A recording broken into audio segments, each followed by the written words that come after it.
In the 1950s, an airline stewardess job description included the following criteria: white, wholesome good looks, poise, tact, with good character, and weight requirement of 135 pounds, and height between 5'3" and 5'8". In 1957, Marilyn Remus, the current artistic director of the Century House Players and a guest today on Talk New West, was fresh out of high school and looking for adventure.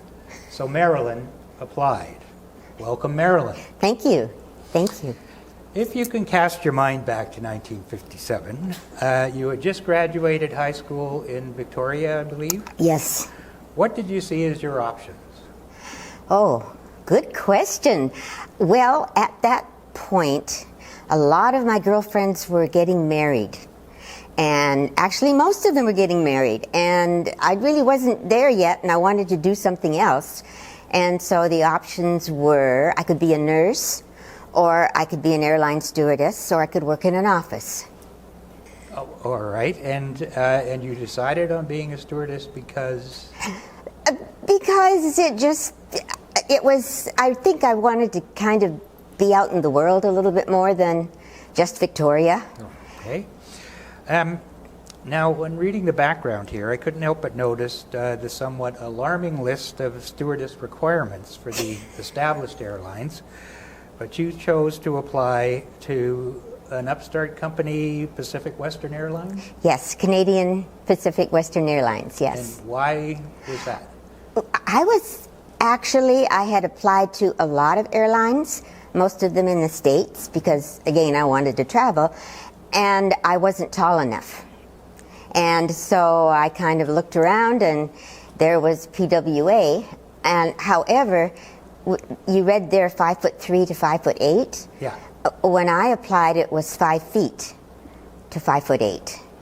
And I was just barely 5 feet, so that's how I got in. Did you wear high heels?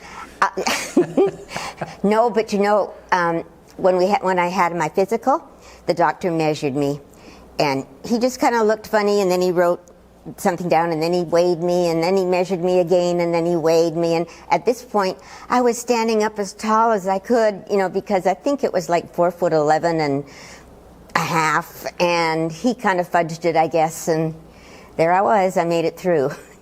And so now, what was the training like? The training, yes. As I remember it, I thought that there were more, but I looked it up, and there were 5 of us in a class. So we got a lot of individual training. And we just came in, 9 to 5, and we got all kinds of information about the airline, what we should do, what we shouldn't do.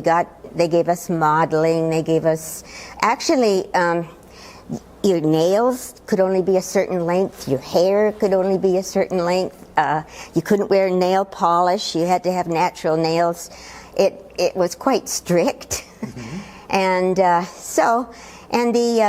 the training was basically, I guess the best training was when you went out on the job. You could sit in a classroom for so long. Right.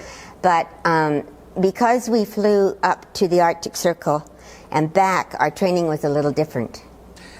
Right, I was going to ask you about that. Now, PWA flew out of Edmonton initially? Yes. North?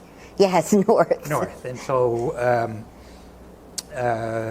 now, I'm trying to think of what Canada looked like in 1957, but it must have been really small communities, so those flights must have been kind of rough and ready.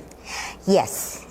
A lot of the places that we flew into, they didn't have paved runways. They had gravel runways, and you'd get people coming out that had been up there for a couple of years and never gone out, and it was an interesting group of people that you met. But we were on prop airplanes, so it took a long time to get where you were going. I can imagine. Now, I would think that PWA was, you think of airlines these days, and it's to move people from A to B, yeah. but PWA must have performed much more of a lifeline?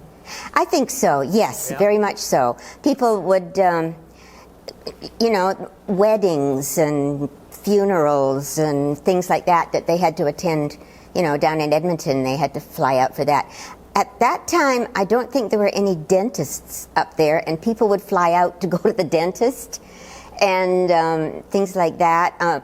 And part of our duties, I remember, was after we had finished and we'd cleaned everything up and we'd fed everybody, it was part of our job to sit and talk to whatever people wanted to talk to you, because, in other words, to take care of the customers. Well, now actually, that puts me in mind of these days, unless you're flying first class, food has always become a question mark. What were the meals like? Actually, the meals were quite good. Mm-hmm. They were really good. The one thing that I did it once, and then I never did it again. You came on, of course, everything was put on the airplane, and then we had these big, huge ovens, and you had to put the food in the ovens, and I forgot to do that. We were going along, and it came time to feed everybody, and all I had were frozen food meals, and so I never forgot that again, but their meals were very good, I must say. I think maybe it was of necessity, because people, were going long distances. Sometimes people had 2 meals at least. Okay. Because they'd get on, and then wherever they were going, it would be, supper time by the time they got there. Now, there must have been some unanticipated events or emergencies in some of these. Yes. Flights. Those are the things that you just sort of have to, it happens. I hadn't flown for very long, and we were taking off, and I had seated myself, and all of a sudden, as we hit going up, the door, which was right opposite where I was, kind of came open, and not open like it was still attached to the airplane, but nevertheless it was open. And then everything that wasn't tied down started moving down the airplane and going toward the door. And the man in front of me, I can remember, because bless his heart, he didn't have any hair, and he started yelling at me, and he said, "Go close the door, get up and go close the door." And I'm, no, because things were, papers were, and so I sat there for a minute, and then the cockpit door opened, and I guess it was the co-pilot came out. He had the biggest rope I'd ever seen. I think like the ropes they use in circuses, had one of those, and he tied it around his waist, and then he tied it to the top, seat there, and then he kind of let himself down the aisle, and we got there, and he closed the door, and then we landed, and then we took off again, but that was something that you don't exactly get trained for. Turns out that the man who had closed the door, it was his first day. And he just shut it, and he didn't know to do whatever it is that you do and to flip it, and so the door didn't stay shut. So one would think you'd go to door closing school. Yes, yes. I know. I don't know who was more scared, him or us. I mean, it was kind of like, because the airplane then, flew. And then you had a couple of times when the landing gear wouldn't go down. And, and so they do a lot of circling and trying to get the landing gear to go down. And I think I was young, and I just kind of went with the flow. Yes. Yes, they'll take care of it. They'll get that landing clear down one way or another. Yes. Now, I also understand from the background there was a lot of, for some reason, Chinese restaurants in a lot of the communities up there. Chinese restaurants everywhere. I don't know quite how they got up to the Arctic Circle. I mean, but big restaurants. And when you were flying up there, of course, you went through the lights and everything. When you look down, there's nothing. You fly for hours, and there's just nothing. And that always kind of amazed me. And I once said to one of the stewards, I said, do we have, like, if anything happens, do we have parachutes or anything? And he looked at me and he said, Marilyn, if you go out there, he said, you're not going to need a parachute. You'll be frozen stiff before you, which I never thought of, you know. But yeah, it was really interesting. I think it toughened you up a lot. You know, it wasn't any. You really learned to just accept whatever came along. Well, I can imagine it would be quite an interesting life experience. Yes. Out of high school. Mm-hmm. In Victoria. Is that right? Yes, I think you know, and to look back on it, I was so naive. I mean, I just was, you know. But I think we all were. Yes, I think so too. Anyway, I want to thank you for coming in. Oh, and, my pleasure. My pleasure. Like an interesting introduction to adult life, and then you've told it in a really interesting yes. way. One thing I did learn that one, you don't get really worried if sparks come out of the engine. Because when I first started with sparks, you know, and I know a lot of passengers worried about that with all the sparks coming out of the engine, and you did really learn that